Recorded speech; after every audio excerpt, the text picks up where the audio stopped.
कि चुनाव आयोग की हठधर्मिता स्वस्थ लोकतंत्र के लिए घातक साबित हो रही है। आप बताइए कि चुनाव आयुक्त चुनने की प्रक्रिया आपने बदल दी, वो कभी फेयर प्ले में होगा? ये मैं बार बार कह रहा हूं कि ये इंटेंसिव रिवीजन नहीं है, इंटेंसिव डिलीशन है। लेकिन खारिज कौन हो रहा है? गरीब, दलित, पिछड़ा, मुसलमान। उनको देखिए, उनका पहनावा देखिए, वो कौन है? उनमें से संभवतः शायद सब लोग पहली बार दिल्ली आए थे। हाँ, सब मजदूर वर्ग के लोग हैं, गरीब पहली वर्ग। बार दिल्ली आए थे। एक मतदाता जो जिंदा है उसको मृत घोषित कर दिया, और अगर वो खुद मौजूद होके कह रहा, हुजूर, मी लॉर्ड, मैं जिंदा हूं, तो आपसे कोई आलोचना करे, कोई शिकायत करे, आम आवाम, कोई एक्टिविस्ट करे, प्रेस वाले करें, मीडिया वाले करें, तो आप मिसलीडिंग का तमगा चिपका देते हैं। आपने 65 लाख डिलीट किए, ये तो बताते ना मृत होने के आधार पर इतने इस कॉन्स्टिट्यूएंसी से शिफ्ट कर गए हैं, इस लोकेलिटी से। हमारा चुनाव आयोग सुकुमार सेन के निर्माण किया हुआ है। इनका आदर्श बांग्लादेश का चुनाव आयोग ना। अगर चुनाव आयोग को समझ में नहीं आ रहा, इसका मतलब आपने किसी के इशारे या इरादे पर ये करने का निर्णय ले लिया।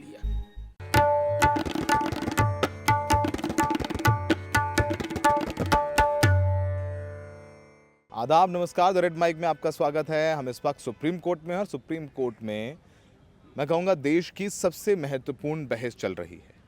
वो बहस है हमारे और आपके हर भारतीय के वोटिंग के अधिकार को लेकर के। बिहार में एसआईआर चल रहा है, voter list revision, special intensive revision जो चुनाव आयोग करा रहा है। तमाम बातें हो रही हैं, लोग जिंदा हैं वो साबित करने आ रहे हैं, माय लॉर्ड मैं ज़िंदा हूँ। कोर्ट में पेश हो रहे हैं कि देखिए चुनाव आयोग ने हमें मार दिया।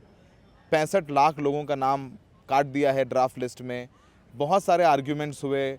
कपिल सिब्बल कल बोले थे, आज अभिषेक मनु सिंघवी ने बहुत लंबी बातचीत की और उन्होंने कहा कि जानबूझकर के आधार नहीं लिया जा रहा है। चुनाव आयोग ने खुद एपिक कार्ड बनाया है, वो नहीं लिया जा रहा है। दस्तावेज मांगे जा रहे हैं, जन्म प्रमाण पत्र, निवास प्रमाण पत्र, पासपोर्ट मांगा जा रहा है, और बिहार में सिर्फ 1% लोगों के पास पासपोर्ट है। सुप्रीम कोर्ट में देश की सबसे महत्वपूर्ण चर्चा हो रही है, सुनवाई हो रही है। चर्चा नहीं, सुनवाई कहना चाहिए, क्योंकि ये सुनवाई जुड़ी हुई है हमारे सबसे महत्वपूर्ण अधिकार, वोटिंग के अधिकार को लेकर के। बिहार में एसआईआर चल रहा है, वोटर लिस्ट रिवीजन आम आदमी की भाषा में समझ सकते हैं, लेकिन ये स्पेशल है, ऐसा चुनाव आयोग कहता है। 65 लाख लोगों के नाम कट गए हैं ड्राफ्ट लिस्ट से, उसकी लिस्ट चुनाव आयोग नहीं दे रहा है। बहुत सारी दलीलें कोर्ट में रखी गई हैं, और अब तक इस एसआईआर के खिलाफ कपिल सिब्बल, अभिषेक मनु सिंघवी, गोपाल शंकर नारायणन, प्रशांत भूषण, योगेंद्र यादव लगभग मिला करके 6 से 7 घंटे तक अपनी बात रख चुके हैं। सुनवाई जारी रहेगी। गुरुवार को भी चुनाव आयोग कहेगा, और इस पूरे मामले पर बात करने के लिए हमारे साथ मनोज झा हैं, जो कि पिटिशनर भी हैं, आरजेडी के सांसद हैं। संसद से लेकर के सड़क तक और सड़क से लेकर के कोर्ट तक एसआईआर के खिलाफ ये लड़ाई लड़ रहे हैं। मनोज जी, चुनाव आयोग बिल्कुल फर्म है। आप लोग एक प्रेस कॉन्फ्रेंस करते हैं तो वो फैक्ट चेक कर देता है, ऐसे क्रॉस रेड बना के, टिक बना के, वो कह रहा है हमारी तरफ से सब कुछ ठीक है। जिंदा आदमी कल आप लोगों ने खड़े किए कोर्ट में, तो उन्होंने कहा क्या मजाक है, अब इनका नाम जुड़वा देते, इनको कोर्ट में क्यों लाए। ये सब सारी बातें हो रही हैं। आप लोग क्या उम्मीद करते हैं, और चुनाव आयोग का रुख तो बिल्कुल ऐसा नहीं लग रहा है कि वो कुछ भी गलत कर रहा है। देखिए सौरभ जी, आप जिसको फॉर्म होना कह रहे हैं इलेक्शन कमीशन का, उसे मैं हठधर्मिता कहता हूँ। बीइंग फॉर्म और हठधर्मी होना दोनों एक चीज़ नहीं है, एक भाव नहीं है। अव्वल पहली चीज़ ये कहूँगा, चुनाव आयोग से हर स्तर पर हमने संवाद की कोशिश की। मैंने बार बार कहा है कि चुनाव आयोग, जो मौजूदा चुनाव आयोग है, ये सुनने की जो कला है इनके अंदर उसका अभाव है। और ये तभी होता है ना कि जब अहंकार और अज्ञानता का सम्मिश्रण हो जाए। हम चांद सितारे नहीं मांग रहे थे। आपने 24 को अधिसूचना जून में निकाली, 25 से शुरू किया, 1 महीने के प्रेस टाइम में, और आप नतीजे में बता रहे हैं। आपसे कोई आलोचना करे, कोई शिकायत करे, आम आवाम, कोई एक्टिविस्ट करे, प्रेस वाले करें, मीडिया वाले करें, तो आप मिसलीडिंग का तमगा चिपका देते हैं। आप संवाद को तैयार नहीं है। आप प्रेस कॉन्फ्रेंस कीजिए, जिसका मैं अभाव देख रहा हूँ। कम से कम इससे पूर्व मेरा अपना अनुभव है कि हम कोई बात लेके जाते थे ना, तो अंग्रेजी में एक ही क्रिया के सुनने के दो शब्द हैं, एक है हियरिंग और एक है लिसनिंग। चुनाव आयोग हियरिंग को लिसनिंग का पर्याय बनाता है, जो कि उचित नहीं है। आज की भी बहस में देखें, जो आपने बाकायदा जिक्र किया, कपिल साहब हों, अभिषेक जी हों, गोपाल जी हों, प्रशांत भूषण हो, योगेंद्र भाई हों, तमाम लोगों ने, वृंदा जी ने तक ने, सब ने अपनी दलीलें रखी। दलीलें किस बात की थी? संवैधानिक मूल्यों पर थी। संविधान के में जो मौलिक अधिकार दर्ज हैं, जो आपका डोमेन नहीं है, बहस वहाँ कतई नहीं जानी चाहिए। और मुझे बेहद खुशी है, चूँकि एक अवसर पर मैंने आज माननीय सर्वोच्च न्यायालय में एक न्यायाधीश महोदय से सुना कि कॉन्स्टिट्यूशनल एंटाइटलमेंट और कॉन्स्टिट्यूशनल राइट, तो इसके बीच में ये तो तय करना होगा ना कि एक आम नागरिक के पास संविधान से बेहतर कोई चीज़ नहीं है। यही उसका हथियार है, यही उसका औजार है, यही उसके पास एक ऐसा दस्तावेज है जिसके आधार पर अपने होने को, अपनी मौजूदगी की दलील दे सकता है। आपने 65 लाख डिलीट किए, वर्गीकृत डेटा नहीं है। ये तो बताते ना कि इतने लोग इस कॉन्स्टिट्यूंसी में मृत होने के आधार पर इतने इस कॉन्स्टिट्यूंसी से शिफ्ट कर गए हैं, इस लोकेलिटी से, ताकि लोगों को ये एहसास हो। आप पूरा का पूरा, जिसको कहते हैं ओनस, अपने एक आम नागरिक को भेजा है। ये आम नागरिक पे डाल दिया। आम नागरिक कौन है? ये उच्च मध्यम वर्ग के लोग नहीं है, मध्यम वर्ग भी नहीं है। इनमें से ज़्यादातर ऐसे लोग हैं जिनके पास, जो कि आप बहसों में भी देख रहे होंगे, कि सिवाय आधार के किसी भी कार्ड का सैचुरेशन बिहार में 20% से ऊपर नहीं है। 20, 22, 23, अमूमन 14, 15। आधार संभवतः 86-87% है। आप उसको दरकिनार कर रहे हो। 2 बार खुद माननीय सर्वोच्च न्यायालय ने दिशा निर्देश दिया। इसलिए मैं कहता हूं कि चुनाव आयोग की हठधर्मिता स्वस्थ लोकतंत्र के लिए घातक साबित हो रही है। और अभी तक चुनाव आयोग के पास की तरफ से हमें ऐसी कोई दलील नहीं मिली है जो कन्विंसिंग हो लोगों को कि ये चुनाव में मतदाताओं को बेदखली की योजना नहीं है। मतदाताओं को बेदखली की योजना नहीं है। कल आप भी कोर्ट में थे, योगेंद्र यादव ने काफ़ी बातें कही जो बड़ी महत्वपूर्ण थी कि ये पहली एक्सरसाइज है जहां वोट रिवाइज नहीं हो रहे हैं, वोट डिलीट हो रहे हैं। मनोज जी, कल कुछ लोग भी आप लोग लेके आए, 17-18 लोग थे मिला के सब जगह कि जो जिंदा थे, लेकिन कोर्ट चुनाव आयोग ने तो कह दिया इनका नाम जुड़वाइए, आप ये यहाँ मजाक उड़ाने आए इनका। नहीं, चुनाव आयोग ने जिन शब्दों का इस्तेमाल किया, मैं तो कोर्ट रूम के अंदर था, उन्होंने कहा क्या नाटक चल रहा है। एक मतदाता जो जिंदा है उसको मृत घोषित कर दिया, और अगर वो खुद मौजूद होके कह रहा, हुजूर मी लॉर्ड मैं जिंदा हूं, और आपको नाटक लग रहा है। आप असल में समझ नहीं पा रहे हैं कि लोकतंत्र को एक नाटकीय रूपांतरण में आप तब्दील कर रहे हैं। और ये मैं समझता हूं इसके संदेश दूर तक जाएंगे। ये किसी एक पॉलिटिकल पार्टी का मसला नहीं है। ये मैं बार बार कह रहा हूं कि ये इंटेंसिव रिवीजन नहीं है, इंटेंसिव डिलीशन है। और सौरभ जी, एक बात मैं और कहूं, बाबा साहब भीमराव अंबेडकर ने और पूरी हमारी संविधान सभा ने जब 1 मैन 1 वोट 1 वैल्यू कहा था ना, ये बेहद क्रांतिकारी कदम था। दुनिया के कई देशों में खून बहा इसके लिए, लेकिन हमें बिना रक्तपात के ये अधिकार मिला। तो उस अधिकार के आधार पर एक अडानी, एक अंबानी और एक मेरे गांव का कोई व्यक्ति खंतर बराबर है।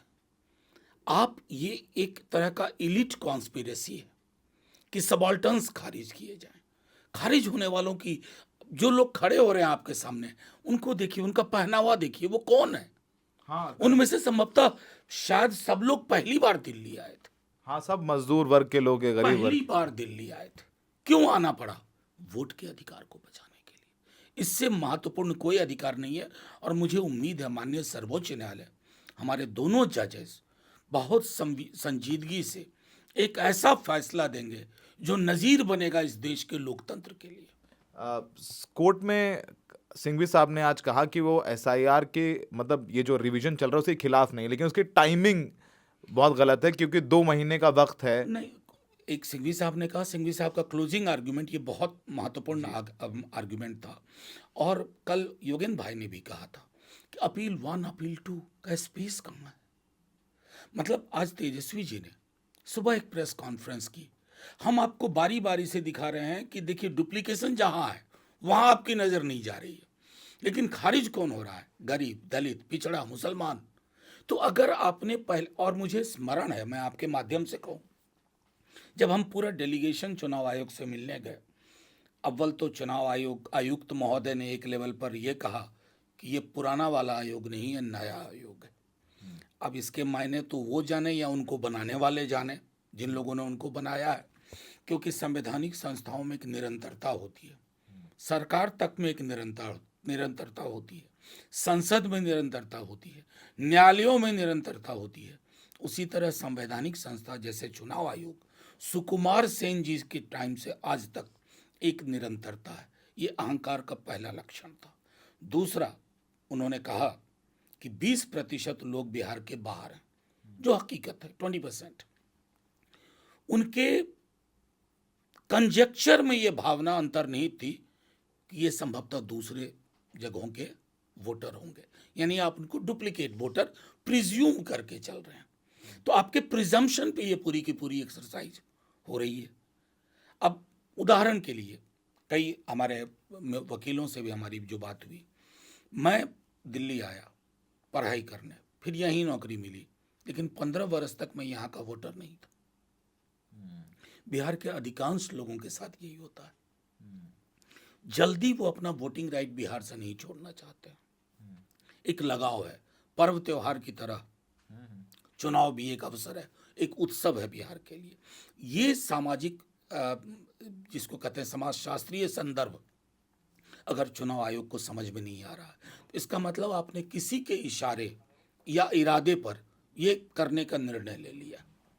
किसी के इशारे पर सीधे बोले, आप लोग सीधे बोल रहे सीधे क्यों नहीं बोलूं? आप बताइए कि चुनाव आयुक्त चुनने की प्रक्रिया आपने बदल दी, वो कभी फेयर प्ले में होगा नहीं। और इसलिए चुनाव आयोग लेवल प्लेइंग फील्ड इंश्योर नहीं कर पाता है। सैकड़ा कंप्लेन किया लोकसभा चुनाव के दौरान हेट स्पीचेस का, एक का पर भी एक्शन नहीं हुआ। तो मैं बार बार इस बात को कह रहा हूं, पड़ोस में एक देश है, हमारा चुनाव आयोग सुकुमार सेन के निर्माण किया हुआ है, इनका आदर्श बांग्लादेश का चुनाव आयोग ना हो। सरकारें आएंगी जाएंगी, पॉलिटिकल पार्टी आज प्रोमिनेंट ए है, कल को बी पार्टी प्रोमिनेंट होगी, लेकिन चुनाव आयोग की विश्वसनीयता, CSDS का सर्वे 1 साल पहले का मैं बता रहा हूँ, 1.5 साल पहले का, उसमें 50% से ज़्यादा लोगों को भरोसा नहीं था। आज अगर सर्वे हो जाए तो ये प्रतिशत 80 तक चला जाएगा। मनोज जी, मैं गया था बांग्लादेश कवर करने अभी पिछले साल। वहाँ तो जब चुनाव हुआ तो BNP ने बायकॉट कर दिया था चुनाव का। खालिदा जिया ने बायकॉट किया था चुनाव का, और बाद में आपने देखा वहाँ क्या हुआ। तो क्या आप लोग भी दिमाग में कि बायकॉट करें चुनाव का आगे? कि ये सारे निर्णय लोगों के साथ आपको मिलकर लेने होते हैं। बांग्लादेश में अगर आप देखिए, बिना पक्ष, शेख हसीना उनके पिता का लंबा रिश्ता रहा, लेकिन वहाँ के डोमेस्टिक स्फीयर में देखिए कि क्या हालत। उन्होंने प्रॉक्सी अपोजिशन खड़ा किया कैंडिडेट। मैं नहीं चाहता, हमारे इतने मतभेद हैं सरकार से, पॉलिटिकल पार्टी जो सत्ता में आ जाए, लेकिन हम नहीं चाहेंगे, ना हम ना वो, एक ऐसे लोकतंत्र की परिकल्पना करें जो विपक्ष मुक्त हो जाए। ये मुक्त वाला जो है ना, विपक्ष मुक्त लोकतंत्र का मतलब होता है लोकतंत्र मृत प्राय हो जाएगा।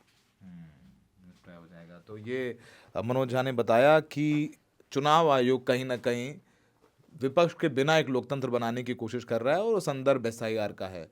अब गेंद सुप्रीम कोर्ट के पाले में है। सुप्रीम कोर्ट क्या करे हुए? सुप्रीम कोर्ट ने आज, प्रशांत भूषण ने एक बात कही कि राहुल गांधी की प्रेस कॉन्फ्रेंस के बाद जो सर्च कॉलम आता है लिस्ट में, जैसे कोई भी सौरभ शुक्ला अपना नाम डाल के सर्च कर सकते हैं, उनका नाम है या नहीं, वो कॉलम हटा दिया, यानी एक ट्रांसक्रिप्ट डाल दी, उसमें आप अपना सर्च में नाम नहीं देख सकते, आपको फिर एक एक देखना पड़ेगा लिस्ट। तो सुप्रीम कोर्ट ने कहा कि उन्होंने राहुल गांधी की प्रेस कॉन्फ्रेंस नहीं देखी। तो खैर, बहुत सारी बातें हैं, अब उस पर टिप्पणी क्या करनी है। चुनाव आयोग को सुनेगा सुप्रीम कोर्ट, और अगर नहीं राहत मिली तो फिर अब देखना होगा कि विपक्षी दल क्या करते हैं। लेकिन अब ये तो तय कर लिया है इन लोगों ने भी कि चुनाव आयोग से सुप्रीम कोर्ट में जो लड़ाई लड़ रहे हैं तो लड़ रहे हैं, सड़कों पर भी वो लड़ाई लड़ेंगे। सहयोगी शायान के साथ Saurabh Shukla, the Red mic.